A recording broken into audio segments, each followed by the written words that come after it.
Hai guys, happy Sunday. Minggu ini kita sama-sama mau beribadah, memuji Tuhan, memuliakan Tuhan kita, Yesus Kristus. Amin. Yuk kita tepuk tangan bagi Dia.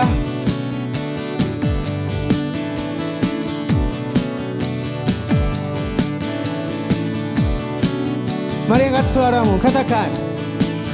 Terangmu yang telah ubah hidupku, Kau jadikan aku ciptaan baru. Ku angkat tanganku dan memuji-Mu. Hidupku tak sama sejak Kau ada, dan kini Engkaulah pusat segalanya. Kasih-Mu kan selalu cukup bagiku. Katakan keagungan-Mu, keagungan-Mu, kedahsyatan-Mu terpancar dari indahnya dunia. Segala yang ada telah Kau ciptakan, karya-Mu sungguh tiada tandanya.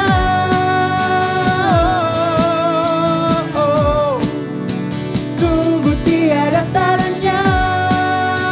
Yeah. Mari kita serukan. Hey. Whoa, oh, whoa, oh, mulia namamu.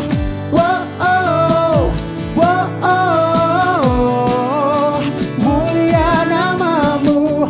Hidupku tak sama sejak Kau ada, dan kini Engkaulah pusat segalanya. Kasih-Mu kan selalu cukup bagiku. Mari angkat suaramu, agungkan Dia. Keagungan-Mu, kedahsyatan-Mu terpancar dari indahnya dunia. Segala yang ada telah Kau ciptakan, karya-Mu sungguh tiada tandanya. Yeah.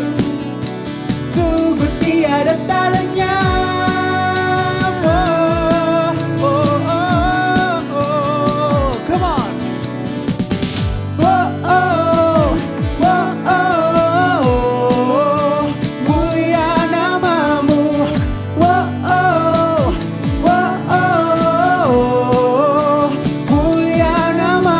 Berikan tepuk tangan bagi Tuhan kita. Biar segala kemuliaan bagi Dia, Yesus Tuhan kita. Amin. Sama-sama angkat suaramu, pujikan. To God be the glory for the things He's done. To God be the glory for the things He's done. God be the glory for the things He's. Sing it one more time, come on. To God be the glory for the things He's done. Hey, keagungan-Mu, kedahsyatan-Mu terpancar dari indahnya dunia. Kami nyatakan Yesus mulia. Yang ada telah Kau ciptakan, karya-Mu sungguh tiada tandanya. Kami nyatakan Yesus mulia. Hey. Oh, oh, oh, oh, say mulia namamu. Oh, oh, oh, oh, oh. Sekali lagi angkat suaramu, serukan.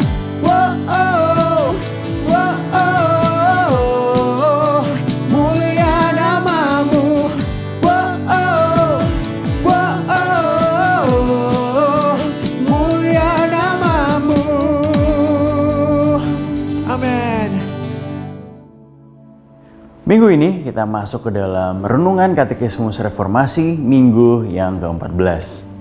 Apakah Allah menciptakan kita tidak dapat memenuhi hukumnya? Tidak, tetapi akibat ketidaktaatan orang tua pertama kita, Adam dan Hawa, seluruh ciptaan jatuh ke dalam dosa. Kita semua terlahir dalam dosa dan kesalahan, rusak secara mendasar, dan tidak dapat memenuhi hukum Allah. Roma 5 ayat 12 berkata, sebab itu Sama seperti dosa telah masuk ke dalam dunia oleh satu orang, dan oleh dosa itu juga maut. Demikianlah maut itu telah menjalar kepada semua orang, karena semua orang telah berbuat dosa. Pada mulanya Allah menciptakan seluruh dunia yang termasuk manusia dengan sempurna. Manusia hidup dalam kemampuan untuk memenuhi perintah Allah. Di Kejadian 1 ayat 31, Allah berkata bahwa ciptaannya sungguh amat baik. Kita diciptakan sesuai gambar dan rupa Allah, dan kita dianugerahi dengan kemampuan untuk memilih. Nah, mengapa demikian? Allah ingin agar kita memilih untuk mencintainya di dalam kebebasan ini. Dalam kata lain, Allah ingin kita mencintainya tanpa paksaan. Namun, dengan demikian, ada juga kemungkinan atau possibility untuk manusia memilih hal lain yang bukan Allah atau melanggar perintahnya. Hal ini terjadi oleh Adam, yaitu manusia pertama. Ia gagal dan jatuh ke dalam dosa. Dan dosa itu tidak hanya berakhir di dalam hidup Adam, tetapi menyebar sampai ke kita semua. Dan dosa telah menjadi kodrat manusia. Mungkin kita masih belum memahami bahwa dosa bukanlah hanya sekedar apa yang kita lakukan. Pada waktu orang tidak melakukan dosa, mereka tidak berdosa. Bukan, teman-teman.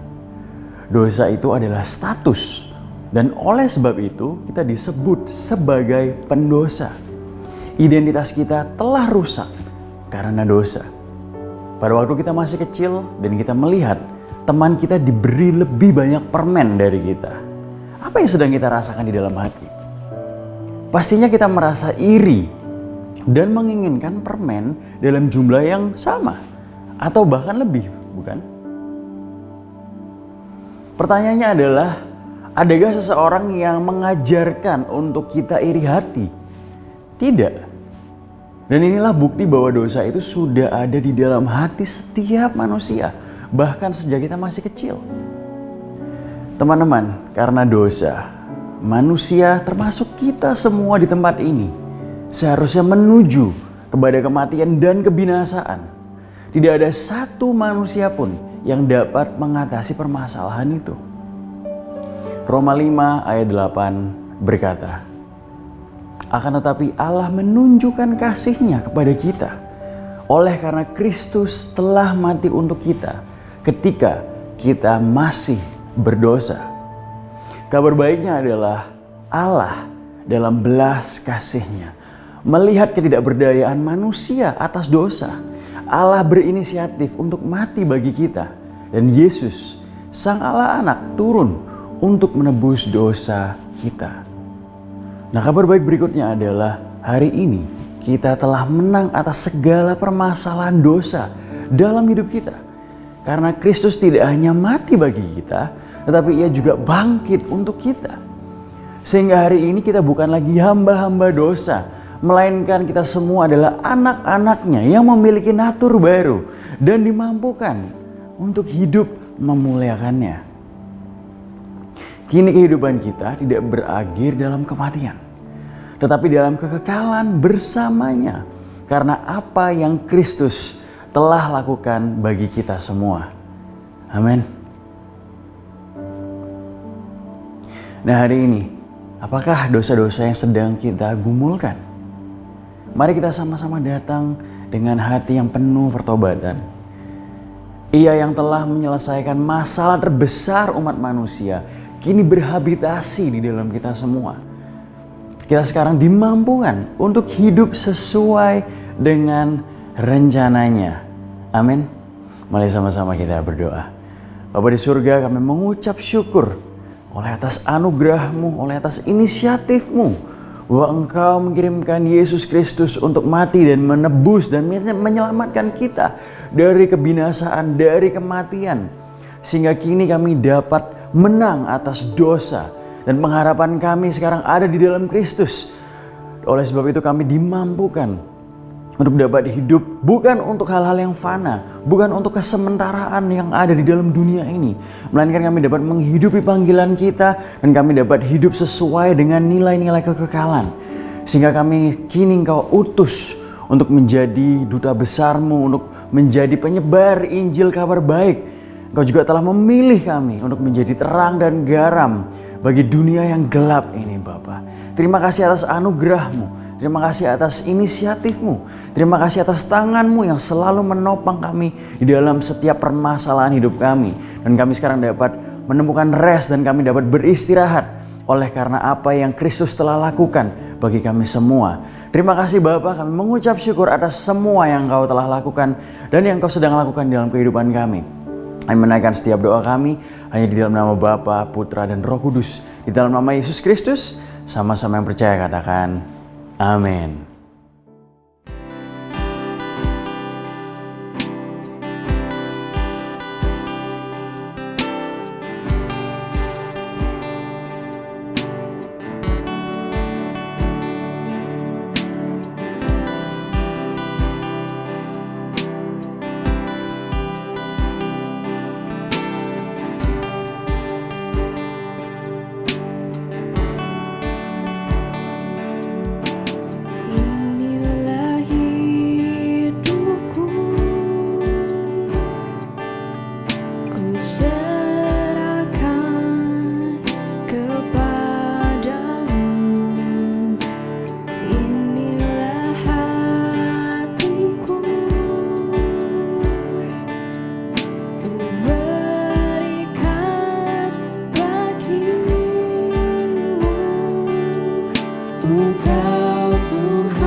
Teman-teman semua, mari kita pujikan dengan segenap hati kita. Kita mau serahkan hidup kita pada Yesus, Sang Penyelamat kita. Angkat suaramu. Inilah hidupku, ku serahkan kepadamu. Inilah hatiku, berikan bagimu. Ku tahu Tuhan, rancangan-Mu yang terbaik bagiku. Ku tahu Tuhan, pengorbanan-Mu yang mulia bagiku. Pujikan, hanya dekat kepadamu aku rasakan tenang. Hanya dalam hadirat-Mu ku rasakan damai-Mu. Padamu ku berserah, Yesus sumber harapanku. Ku percaya padamu, penyelamatku.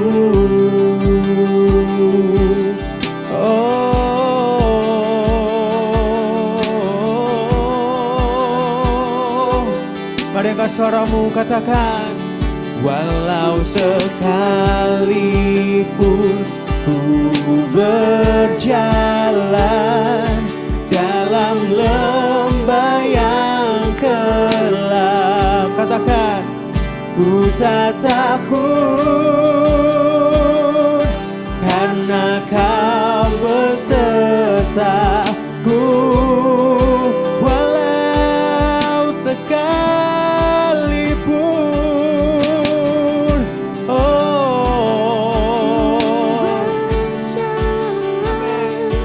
dalam lembah yang gelap, ku tak takut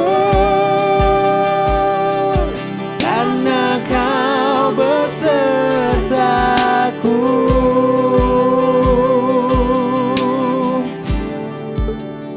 Hanya dekat kepadamu, ini doa kami Tuhan.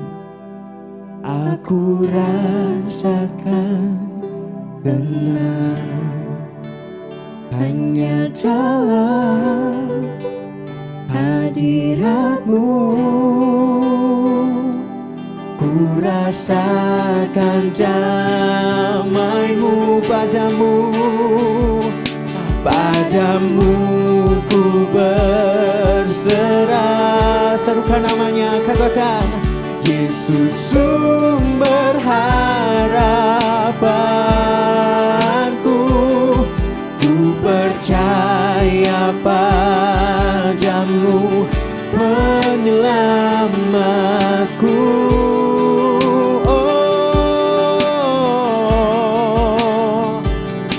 Ku percaya padamu, penyelamatku. Hey, gimana kabar kalian? Baik, buruk, atau biasa aja?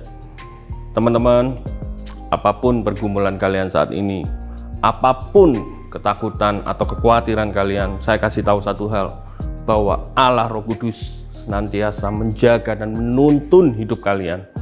Dia ada bersama-sama dengan kalian saat ini. Berbicaralah dengan Dia, sampaikan keluh kesahmu, dan Tuhan akan menjawab melalui firman-Nya. Saya berdoa kiranya kasih setia Tuhan, anugerah-Nya terus menopang hidup kalian. Oke, sermon minggu ini masih melanjutkan firman Tuhan dari minggu lalu yang sudah disampaikan oleh Pastor Eric. Teman-teman masih ingat nggak tentang apa? Ya, tentang pembangunan tembok kota Yerusalem. Bagaimana Tuhan menyertai bangsa Israel di bawah kepemimpinan Nehemia untuk menyelesaikan pembangunan tembok tersebut. Nah, kita review secara cepat kisah bangsa Israel setelah peristiwa pembuangan ke Babel. Kita sudah mengetahui kisah di mana Tuhan menggerakkan hati Raja Kores supaya bangsa Israel pulang kembali ke Yerusalem, tanah air mereka. Tidak hanya itu saja, mereka juga diperintahkan untuk membangun kembali bait suci. Kita sudah belajar bersama-sama bahwa berbicara mengenai bait suci sebenarnya berbicara tentang hubungan. Allah ingin memulihkan hubungannya dengan bangsa Israel melalui ibadah-ibadah mereka. Nah, dalam proses pembangunan bait suci ini, bangsa Israel mendapat intimidasi dan perlawanan dari musuh-musuhnya. Namun, Tuhan sendiri yang menjadi pembela bagi bangsa Israel hingga bait suci akhirnya dapat dibangun kembali. Nah, setelah pembangunan bait suci selesai, bangsa Israel menghadapi masalah yang lain lagi. Kota Yerusalem rupa-rupanya masih menjadi sasaran empuk bagi musuh-musuh mereka. Karena itu, Tuhan menggerakkan Nehemia untuk kembali pulang ke tanah airnya guna membangun kembali tembok-tembok Yerusalem yang telah runtuh. Berbicara mengenai tembok Yerusalem, sebenarnya berbicara tentang perlindungan Tuhan terhadap bangsa Israel secara jasmani dan rohani. Secara jasmani yaitu perlindungan Tuhan dari serangan musuh-musuh mereka. Dan secara rohani yaitu inisiatif Tuhan untuk memisahkan bangsa Israel dari bangsa-bangsa kafir penyembah berhala yang ada di sekitar mereka. Ingat bahwa bangsa Israel adalah bangsa yang dikuduskan oleh Tuhan. Tuhan ingin bangsa Israel tidak terpengaruh oleh bangsa-bangsa kafir di sekitarnya yang akan membawa dampak buruk bagi bangsa Israel kepada penyembahan berhala. Nah, Dalam proses pembangunan tembok tersebut, bangsa Israel lagi-lagi harus menghadapi perlawanan oleh musuh-musuh mereka. Namun, Tuhan sekali lagi yang menjadi pahlawan dalam kisah ini. Singkat cerita, Tuhan sendiri yang mengawal pembangunan tembok tersebut hingga akhirnya selesai hanya dalam waktu 52 hari saja. Keren ya. Nah, minggu ini kita akan mendengar kelanjutan dari kisah tersebut. Kita sama-sama akan belajar mengenai kebenaran firman Tuhan dari narasi perjanjian lama ini. Bukan hanya sekedar pelajaran moral, namun lebih dari itu semua, ada kabar baik, Injil bagi kita semuanya. Namun sebelumnya, yuk kita berdoa. Tuhan, kami mengucap syukur pada hari ini kami bisa beribadah bersama-sama, menyembah-Mu, mengagungkan nama-Mu, meninggikan nama-Mu yang kudus, yang mulia. Kasih setiamu yang tidak berkesudahan bagi setiap kami. Kami mensyukuri itu semua. Kami mengucap syukur. Kami berterima kasih Tuhan.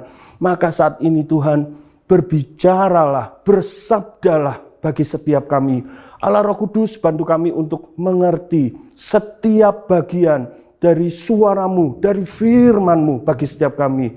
Bantu kami untuk dapat menerapkannya, melakukannya di dalam kehidupan kami hari demi hari. Terima kasih Tuhan, hanya di dalam nama Tuhan Yesus Kristus kami berdoa, mengucap syukur. Amin.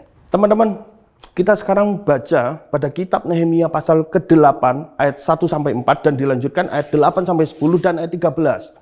Ketika tiba bulan yang ke-7 sedang orang Israel telah menetap di kota-kotanya, maka serentak berkumpullah seluruh rakyat di halaman di depan pintu gerbang air. Mereka meminta kepada Ezra, ahli kitab itu, supaya ia membawa kitab Taurat Musa, yakni kitab hukum yang diberikan Tuhan kepada Israel. Lalu pada hari pertama bulan yang ke-7 itu, Imam Ezra membawa kitab Taurat itu ke hadapan jemaah, yakni baik laki-laki maupun perempuan dan setiap orang yang dapat mendengar dan mengerti. Ia membacakan beberapa bagian daripada kitab itu di halaman di depan pintu gerbang air dari pagi sampai tengah hari di hadapan laki-laki dan perempuan dan semua orang yang dapat mengerti.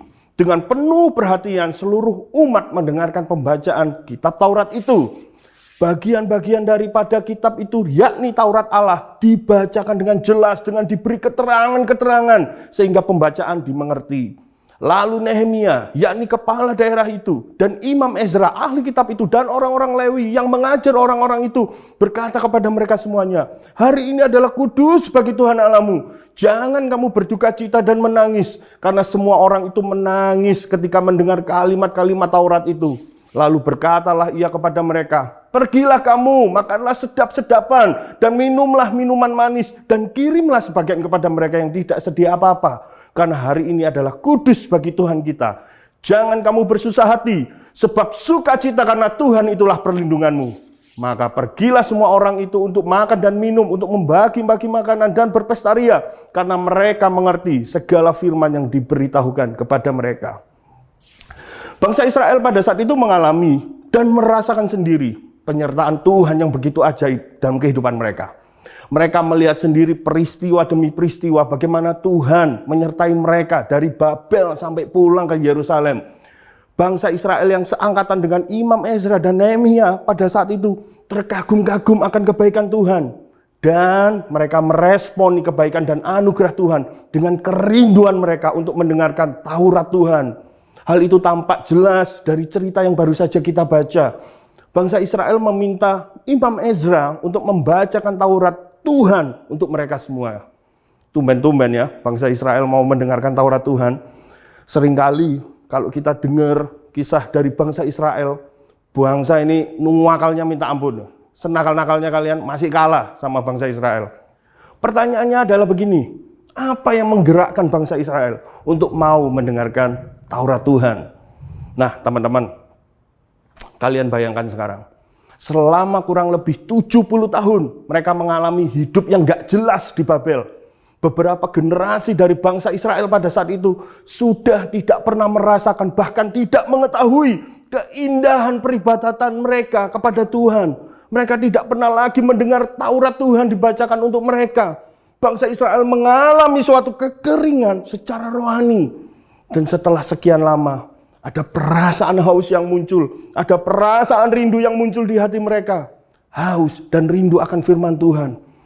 Peristiwa pembuangan ke Babel menjadi sebuah pelajaran yang sangat berharga bagi mereka. Bahwa ternyata Taurat Tuhan atau firman Tuhan itu sangat penting melebihi apapun. Kurang lebih selama 70 tahun hati mereka mengalami kekeringan akan firman Tuhan.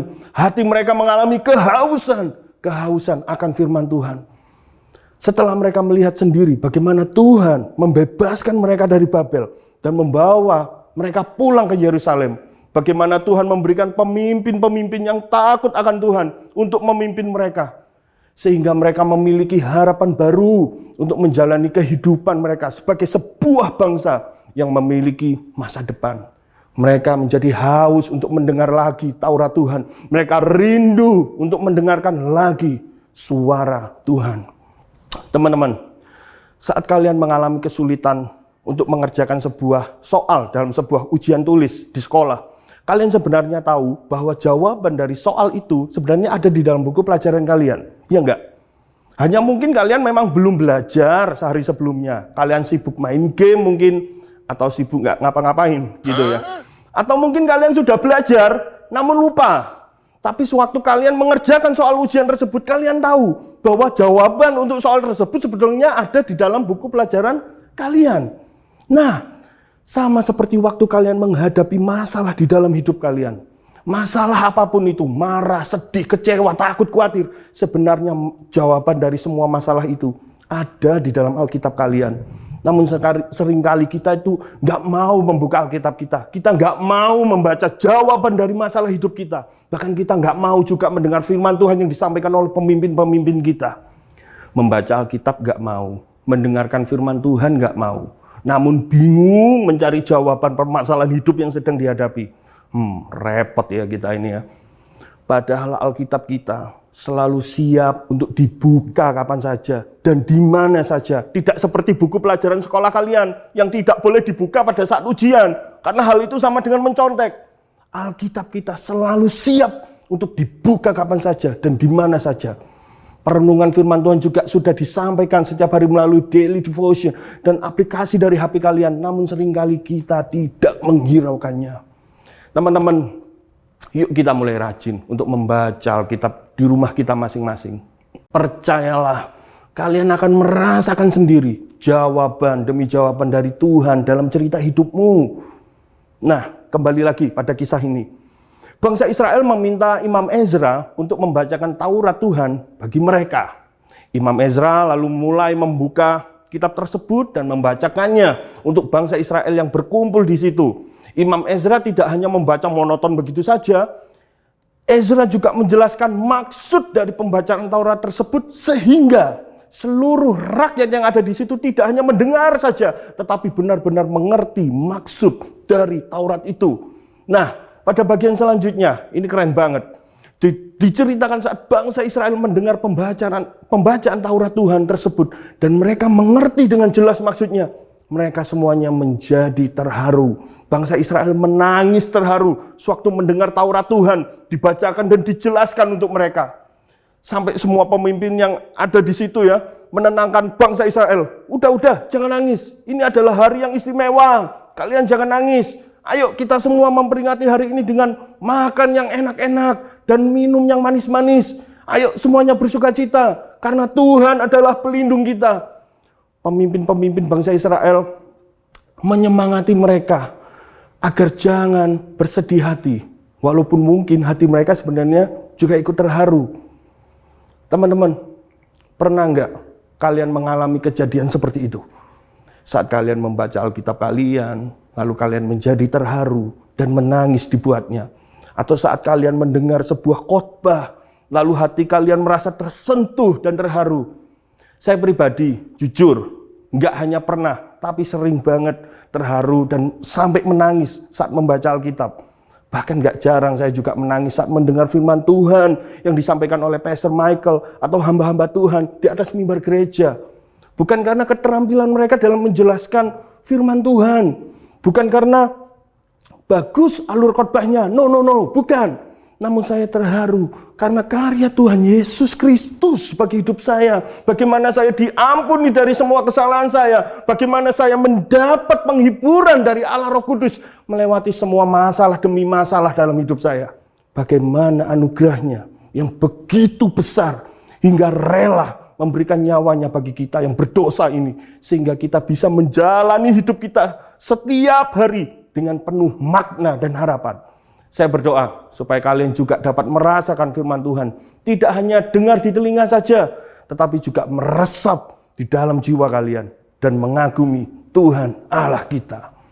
Dan di bagian selanjutnya pada kisah di pasal 8 ini ditutup dengan perayaan Hari Raya Pondok Daun. Hari Raya Pondok Daun adalah salah satu hari raya penting bagi umat Israel. Karena pada hari raya Pondok Daun ini bangsa Israel mengucap syukur atas kesetiaan Tuhan Allah atas hasil panen pertanian yang diberikan Tuhan bagi mereka.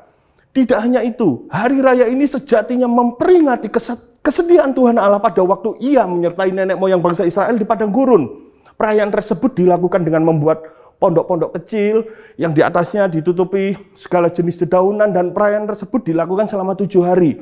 Semua orang akan bersuka cita dan makan bersama-sama pada hari-hari itu. Tidak hanya itu saja, pembacaan Taurat Tuhan pun dilakukan setiap hari.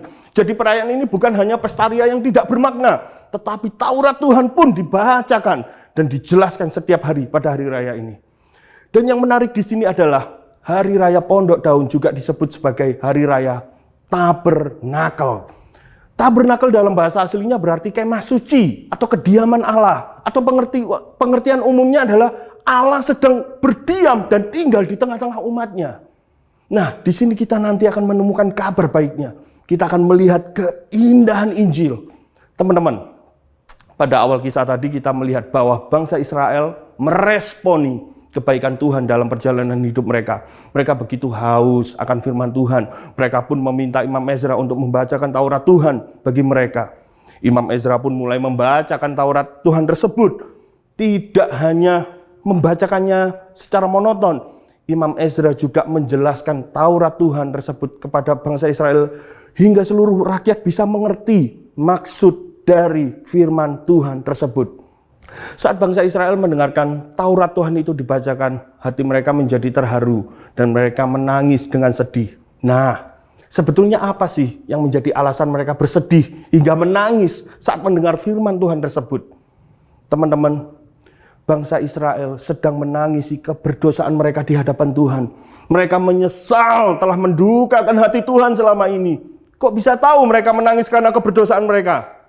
Nah, bila kalian baca kitab Nehemia pada pasal 8 hingga pasal ke-9, kalian akan mengerti keseluruhan rangkaian kisahnya secara utuh. Kita baca Nehemia pasal 9 ayat 1 sampai ke 3. Pada hari yang ke-24 bulan itu berkumpullah orang Israel dan berpuasa dengan mengenakan kain kabung dan dengan tanah di kepala.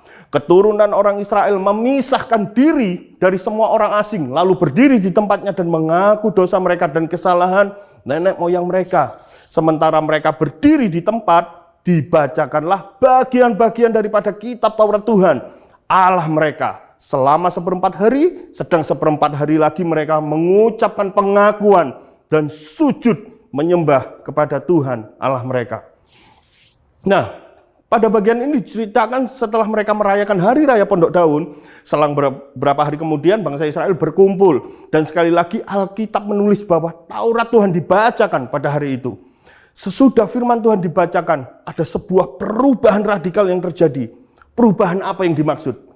Bangsa Israel mengalami sebuah pertobatan massal. Bangsa Israel mengakui bahwa selama ini mereka telah berdosa kepada Tuhan. Mereka juga mengakui bahwa Tuhan Allah telah begitu baik kepada mereka. Bagaimana kesetiaan Tuhan tidak pernah menyerah kepada mereka. Namun mereka juga mengakui bahwa mereka pantas mendapatkan hukuman dan disiplin dari Tuhan akibat kesalahan-kesalahan mereka sendiri.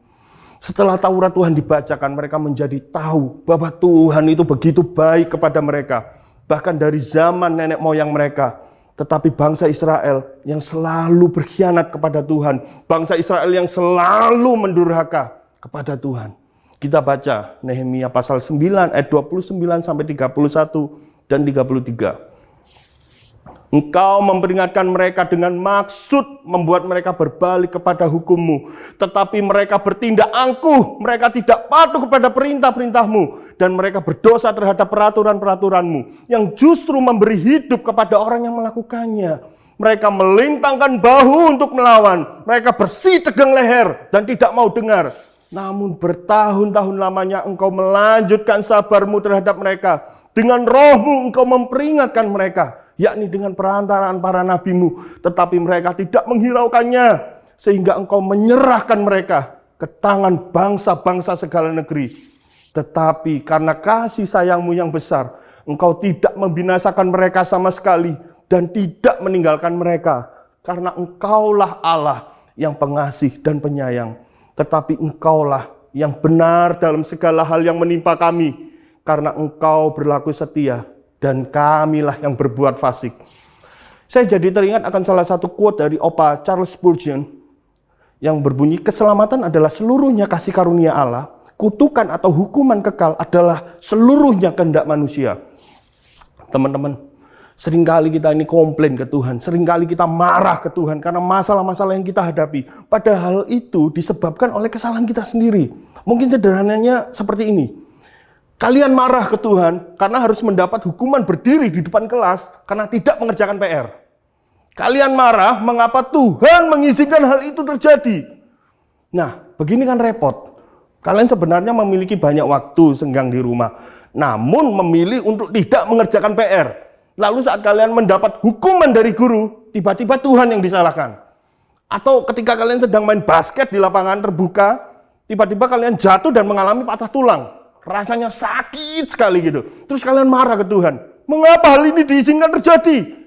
Padahal sebelumnya Tuhan sudah berbicara kepada kalian. Melalui mama kalian mungkin, atau teman kalian mungkin. Lagi hujan deras, lapangannya licin. Gak usah latihan basket dulu deh hari ini. Kalian jawab, udah tenang aja, aku kan jago, gak mungkin jatuh. Nah, akhirnya beneran jatuh dan berakibat fatal. Teman-teman, ini adalah hal-hal sederhana, tapi jujur seringkali kita lakukan. Dan kita akhirnya mendapat konsekuensinya. Belum lagi kesalahan-kesalahan yang bisa berakibat lebih fatal lagi.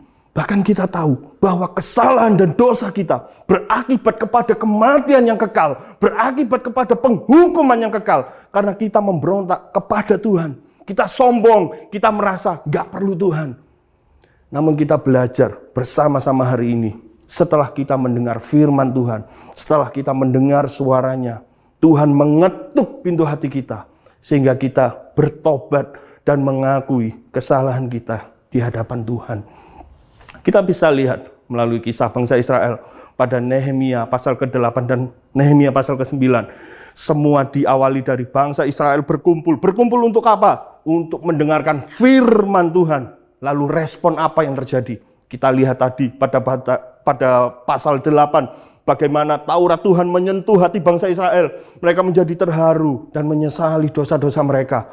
Lalu pada pasal ke-9 kita melihat bahwa bangsa Israel mengalami pertobatan massal. Mereka akhirnya mengakui bahwa kasih setia Tuhan saja yang menuntun mereka selama ini. Teman-teman, di pasal 8 tadi, setelah bangsa Israel mendengar firman Tuhan yang dibacakan oleh Imam Ezra, di akhir cerita mereka merayakan Hari Raya Pondok Daun. Tadi saya sudah sampaikan bahwa Hari Raya Pondok Daun disebut juga sebagai Hari Raya Tabernakel. Arti tabernakel adalah Allah tinggal dan berdiam di tengah-tengah umatnya. Kalian perhatikan, diawali dengan pembacaan firman Tuhan, diakhiri dengan pesta tabernakel. Nah, ini kabar baiknya bagi kita semua. Kita baca sekarang pada Injil Yohanes pasal 1 ayat ke-1 dan 14. Pada mulanya adalah firman. Firman itu bersama-sama dengan Allah. Dan firman itu adalah Allah. Firman itu telah menjadi manusia dan diam di antara kita. Diam di sini di dalam bahasa aslinya adalah bertabernakel. Wow! Dan kita telah melihat kemuliaannya, yaitu kemuliaan yang diberikan kepadanya sebagai anak tunggal Bapa, penuh kasih karunia dan kebenaran. Firman itu telah menjadi manusia dan bertabernakel di dalam kita. Siapakah yang dimaksud di sini? Ya, Yesus Kristus Tuhan kita. Yesus Kristus adalah sang firman itu sendiri. Yesus Kristus adalah sang Taurat Tuhan itu sendiri. firman Tuhan adalah pribadi dari Allah sendiri, dan firman Tuhan itu turun ke dalam dunia untuk menjadi manusia. Untuk apa? Untuk menyelamatkan kita, manusia yang berdosa, melalui kematiannya di atas kayu salib. Supaya apa? Supaya kita tidak lagi menanggung hukuman kekal karena dosa dan kesalahan kita sendiri. Bila firman Tuhan hanya diartikan sebagai, hei, tidak boleh ini, tidak boleh itu, harus begini, harus begitu, itu bukan firman Tuhan namanya. Itu pesan moral. Bila Taurat Tuhan hanya diartikan sebagai, hei, jangan melakukan dosa ya, nanti kamu kena hukuman. Teman-teman, itu bukan Taurat Tuhan namanya. Itu cerita horor namanya. Firman Tuhan adalah pribadi yang berbicara di dalam hati kita melalui Roh Kudus-Nya, agar kita senantiasa mampu untuk menjalani kehidupan kita di dalam dunia yang gak beres ini. Firman Tuhan adalah pribadi yang berbicara di dalam hati kita untuk tidak terus hidup dalam dosa. Bukan hanya sekedar berbicara saja, ia juga bersama-sama dengan kita, berdiam di dalam kita, bertabernakel, tinggal dalam hati kita. Untuk apa? Menuntun kita, membantu kita setiap hari, terus menerus. Bila kalian mempunyai masalah dalam hidup kalian mempunyai keraguan akan masa depan kalian, atau kalian mempunyai cita-cita yang ingin dicapai, tanyakan itu pada Tuhan, sampaikan itu. Ingat, firman Tuhan adalah pribadi, bisa diajak berkomunikasi. Nah, pertanyaannya, lalu bagaimana supaya kita bisa mendengar suara Sang Firman yang hidup itu? Bacalah firman yang tertulis, yaitu Alkitab yang ada di tangan kalian saat ini. Saat kalian membaca Alkitab kalian sebenarnya sedang mendengar suara dari Sang Firman yang hidup itu. Kita baca masih di Injil Yohanes pasal 1 ayat ke-17. Sebab hukum Taurat diberikan oleh Musa, tetapi kasih karunia dan kebenaran datang oleh Yesus Kristus. Wow, maksud ayat ini begini, firman Tuhan atau Taurat Tuhan akan percuma saja kalau dipahami seperti buku pesan moral atau cara-cara untuk berbuat baik saja. Karena hari ini kita bisa berbuat baik, hari ini juga kita berbuat dosa, hari ini kita memaafkan orang lain, hari ini juga kita marah kepada orang yang lainnya. Karena itu, Sang Firman yang mulia harus datang ke dalam dunia. Dia adalah Yesus Kristus Tuhan kita. Supaya saat kita mampu untuk berbuat baik, kita tahu bahwa Tuhan Yesus terlebih dahulu baik kepada kita.